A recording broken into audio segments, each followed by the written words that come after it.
RBI का junior engineer का detail notification upload कर दिया गया है। सबसे पहले हम इसके बारे में बता दें तो आपको इसके जो ऑनलाइन फॉर्म की स्टार्टिंग डेट है वो आज से आपके आवेदन शुरू हो जाएंगे और 20 जनवरी तक आप इसको फॉर्म को फिलअप कर सकते हैं।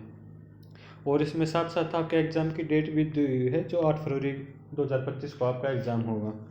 उसके बाद हम वैकेंसी की बात करें तो जूनियर इंजीनियर की और जूनियर इंजीनियर सिविल की और जूनियर इंजीनियर इलेक्ट्रिकल की 2 टाइप की वैकेंसियाँ आई हुई हैं आरबीआई के अंदर। और इसमें जोन वाइज आपकी वैकेंसी के बारे में बताया गया है। आप अपने जोन के हिसाब से जहाँ जहाँ फॉर्म फिल करना चाहते हैं वहाँ वहाँ आप देख के फॉर्म फिल कर सकते हैं। वैकेंसियाँ कुछ ज़्यादा तो नहीं है, पर अगर फिर भी कोई इच्छुक है तो आप इस फॉर्म को अप्लाई कर सकते हैं। अगर हम इसकी एज के बारे में बात करें तो इसमें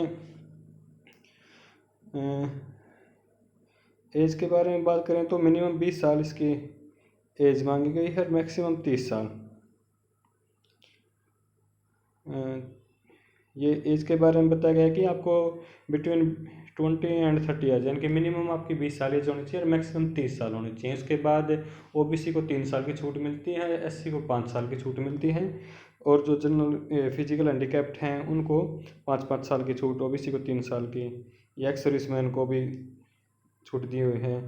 जो जिसका डिवोर्स हो चुका है वो मैन को 45 साल, अगर एस सी की है तो 40 साल, वैसे 35 साल तक फॉर्म को अप्लाई कर सकता है। क्वालिफिकेशन की बात करें तो जिसके पास 3 ईयर का डिप्लोमा है सिविल इंजीनियर से, या जिसके पास डिग्री है यानी कि बीटेक जिसने कर रखी है, वो दोनों इसको अप्लाई कर सकते हैं। पर इसमें एक क्राइटेरिया रखा गया है, जिसने भी diploma in civil engineer university board with minimum 65% marks आपके पास होना चाहिए डिप्लोमा में, और 55% SC ST PWD कैंडिडेट है उसके पास होना चाहिए। 65% जर्नल और ओबीसी के लिए है।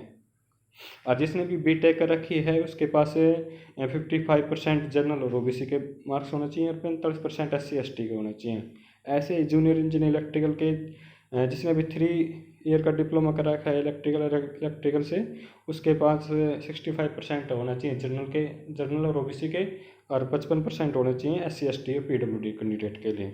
और जिसने भी बीटेक कर रखे इलेक्ट्रिकल से इलेक्ट्रॉनिक्स इंजीनियर से, उसके पास 55% मार्क्स होने चाहिए डिप्लोमा में और नहीं उसमें डिग्री में, और 45% SC ST PWD के पास होना चाहिए।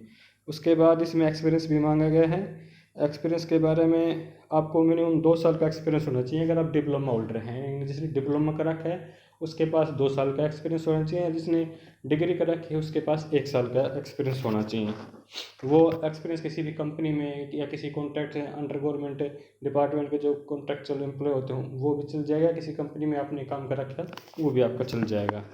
उसके बाद हम एग्ज़ाम के बारे में बात करें तो जो आपका एग्ज़ाम है टोटल 300 नंबर का आएगा, 180 क्वेश्चन रहेंगे और 150 मिनट आपके पास टाइम रहेगा। जिसमें इंग्लिश लैंग्वेज आएगी 50 क्वेश्चन आएंगे 50 मार्क्स के। उसके बाद engineer discipline paper 1 40 question 100 marks के, engineer discipline paper 2 40 question 100 mark के, और जनरल इंटेलिजेंस एंड रीजनिंग यानी कि रीजनिंग आपकी आएगी 50 नंबर के 50 क्वेश्चन। उसके बाद आपका एक LPT टेस्ट होता है, लैंग्वेज प्रोफिशिएंसी टेस्ट। वो इसलिए होता है कि आप जिस भी जोन में अप्लाई करेंगे तो वहाँ की लोकल लैंग्वेज आपको आनी चाहिए, वो भी आपकी कंपलसरी है। आप जिस भी जोन में अप्लाई करें अगर आपको वहाँ की लैंग्वेज आती है तो उस जोन में अप्लाई करें, नहीं तो अपने जोन में आप अप्लाई कर सकते हैं। और इसके लास्ट में आपके सेंटर की डिटेल के बारे में बताया गया कि आपका कहाँ कहाँ आपका एग्ज़ाम होगा, वो बिल्कुल लास्ट में इन्होंने दिया हुआ है। आप ये इन्होंने सेंटर दे रखे हैं, आपके जहाँ भी एग्जामिनेशन होगा वहाँ आपके सेंटर इन्होंने दे रखे हैं। 20 सेंटर है ऑल ओवर इंडिया में, और कोई भी कैंडिडेट कहीं का भी हो किसी भी स्टेट का उस फॉर्म को अप्लाई कर सकता है। और फिर पूरा डिटेल नोटिफिकेशन आपको चाहिए तो मैम आप इसको अपने टेलीग्राम चैनल के ऊपर शेयर कर दिएगा, आप वहाँ से जाकर इसको डाउनलोड करके देख सकते हैं। धन्यवाद।